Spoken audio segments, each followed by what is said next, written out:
Hello guys, आज मैं इस एनिमे का पार्ट 9 एक्सप्लेन करने जा रहा हूँ। अगर आपने अभी तक इसके पिछले एपिसोड्स नहीं देखे तो पहले उन्हें देखो, तभी आपको आगे की स्टोरी समझ आएगी। एपिसोड की शुरुआत में हम उस यानो और होशिमिया को अपने कमांडर के पास जाते हुए देखते हैं और उनका कमांडर कोई और नहीं बल्कि शिनरा का छोटा भाई शू ही होता है। और यानो उसे बताता है कि असाकुसा में एक डेविल का जन्म हुआ था और होशिमिया बताती है कि उसके पास प्योर पावर के साथ साथ डेविल्स पावर भी थी। और ये सुनकर शू बोलता है कि अगर उसके पास इतनी कमाल की पावर्स हैं तो उसका फायर फोर्स में कोई काम नहीं है और हमें कुछ भी करके उसे व्हाइट क्लब में ज्वाइन करवाना होगा। और फिर शू डिसाइड करता है कि अगली बार उस डेविल को पकड़ने के लिए वो खुद जाएगा। और फिर सीन शिफ्ट होता है कंपनी 8 में, जहाँ वो भी कहता है कि टीम में एक और न्यू मेंबर आ रहा है। तो हिवाना उसे बताती है कि हाजिमा ने कहा है कि सभी कंपनियों के पास एक साइंस टीम होनी चाहिए और इसीलिए उन्होंने इस न्यू मेंबर को भेजा है और ये जरूर हाजिमा कंपनी का कोई न्यू प्लान होगा। और फिर हम उस न्यू मेंबर को देखते हैं जो कोई और नहीं बल्कि वही साइंटिस्ट होता है जिसे हमने पहले एपिसोड में देखा था, जिसका नाम विक्टर है। और तभी ओबी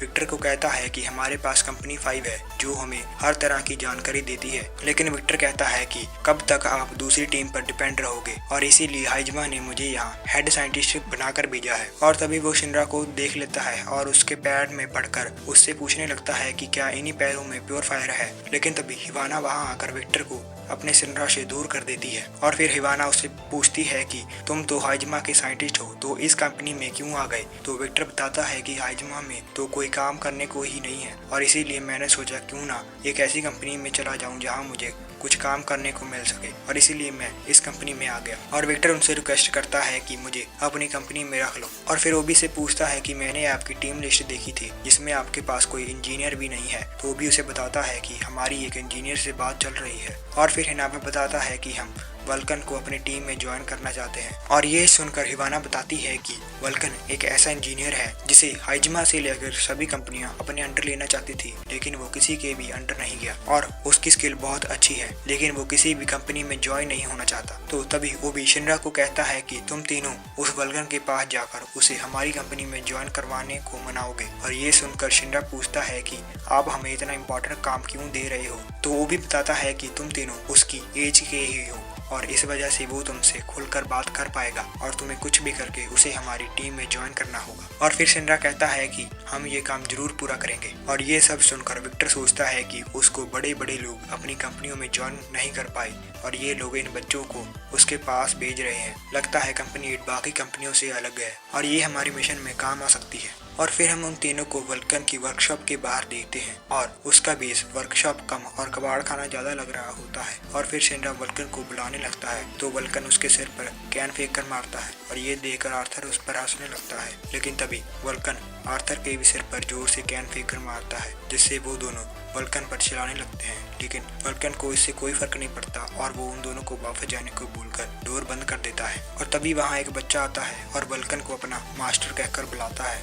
और उसे कहता है कि मैं आपका सारा सामान लेकर आया हूँ। और फिर वल्कन बाहर आता है और उस बच्चे से सारा सामान ले लेता है। और जब शिनरा और आर्थर उसे रोकने लगते हैं तो वो उन दोनों के सिर पर दोबारा कैन फेंक कर मारता है और कहता है कि मैं फायर फोर्स की मदद नहीं कर सकता, और ये बोलकर अंदर चले जाता है। और फिर वह बच्चा उनको बताता है कि मैं वल्कन के लिए काम करना चाहता था, लेकिन अभी के लिए उसने मुझे कबाड़िए की तरह रखा हुआ है और मैं उसके लिए बाहर से पार्ट्स लेकर आता हूँ। और वो बताता है कि वल्कन को ज्वाइन करवाने के लिए यहाँ बहुत सारे लोग आए और हाइजमा भी उसे अपने अंडर लेना चाहती है, लेकिन वल्कन ने उन सब के साथ काम करने से मना कर दिया और इसीलिए हाइजमा ने सभी जगह वल्कन को बैन कर दिया, जिस वजह से उसे कहीं से भी पार्ट्स नहीं मिलते और इसीलिए मैं उसे पार्ट्स ला कर देता हूँ। और फिर शिनरा उस बच्चे से कहता है कि हमें एक बार वल्कन से बात करनी है, जिस पर वो बच्चा भी मान जाता है। और फिर हम उन सबको वर्कशॉप के अंदर देखते हैं जहाँ हम एक लड़की को देखते हैं जो वल्कन के साथ काम करती है और वल्कन वहाँ बैठा कुछ बना रहा होता है। और जब वो उनको वहाँ देखता है तो वो उन्हें वहाँ से जाने को बोलता है, लेकिन तभी वहाँ कंपनी 3 का कैप्टन आ जाता है और वल्कन उसे मिलने के लिए चला जाता है। और फिर वो कैप्टन वल्कन को उसकी कंपनी को ज्वाइन करने को बोलता है, लेकिन वल्कन उसे मना कर देता है, जिस पर वो कैप्टन कहता है कि ये तुम्हारी लास्ट वार्निंग थी, अब इसका अंजाम बुरा होगा, और ये बोलकर वो वहाँ से चला जाता है। और फिर वल्कन अंदर आ जाता है और शिनरा को कहता है कि मैंने तुम्हें जहाँ से जाने को कहा था, लेकिन शिनरा उसे कहता है कि तुम्हें हमारी कंपनी ज्वाइन कर लेनी चाहिए, हमारी कंपनी बाकी कंपनियों से अलग है। और इसी तरह शिनरा वल्कन को बहुत समझाता है, लेकिन वल्कन उसकी बात नहीं मानता। और तभी आर्थर फिर से अपनी पागलों वाली हरकतें करने लगता है और आइरिस भी वल्कन के गैजेट्स के साथ छेड़छाड़ करने लगती है। और तभी आइरिस को एक बॉल जैसा गैजेट मिलता है और फिर वल्कन उन्हें इस गैजेट को यूज करके दिखाता है, जिसमें हम बहुत सारे जानवरों को देखते हैं और इन जानवरों को देखकर वो सभी बहुत खुश हो जाते हैं। और मैं आपको बता दूं कि अब इस दुनिया में किसी भी तरह का जानवर जिंदा नहीं है और इसीलिए ये सब जानवरों को देखकर इतना खुश हो रहे हैं। और फिर वल्कन उन्हें बताता है कि